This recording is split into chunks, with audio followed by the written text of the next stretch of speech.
ایک کسی نے پوچھا تھا کہ مرد کے لیے بالوں میں ہائی لائٹس کروانا کیسا ہے، یعنی تھوڑا کرلنگ اور لائٹنگ شائننگ والے کروا لینا لڑکوں کے لیے یہ شرعاً جائز ہے کہ نہیں؟ دیکھیں، یہ عورتوں کی زینت ہے، مرد کے لیے اس کی اجازت نہیں ہوتی ہے۔ مرد کو اس قسم کی زینت کو اختیار کرنا منع ہے۔ مرد سادہ رہے گا، صرف زینت کے لیے وہ انگوٹھی پہن سکتا ہے، جو ہم نے آپ کو بتایا تھا کہ چاندی کی ہو، ایک نگ والی ہونا شرط ہے۔ چاندی کا حلقہ 4.5 ماشا سے زیادہ وزن کا نہ ہو، نگ چاہے کتنے وزن کا ہو۔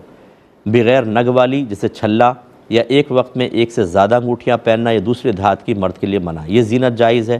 اچھا لباس پہن سکتا ہے مرد، ڈیزائن والا لباس پہن سکتا ہے۔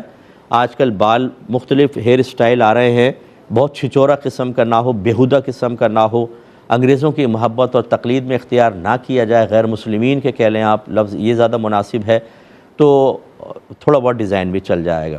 باقی یہ کہ زینت اختیار کرنا مرد کے لیے منع ہوتا ہے، اسی لیے مہندی منع ہے، ناخن بڑھانا منع، کوئی نتھ پہن لینا یا کوئی ٹاپس وغیرہ پہن لینا، کوئی کڑھا ڈال لینا، پونی بنا لینا، یہ سب عورتوں سے مشابہت کی بنا پر ممنوع ہو جاتے ہیں، تو بہرحال یہ مرد کے لیے صحیح نہیں ہے۔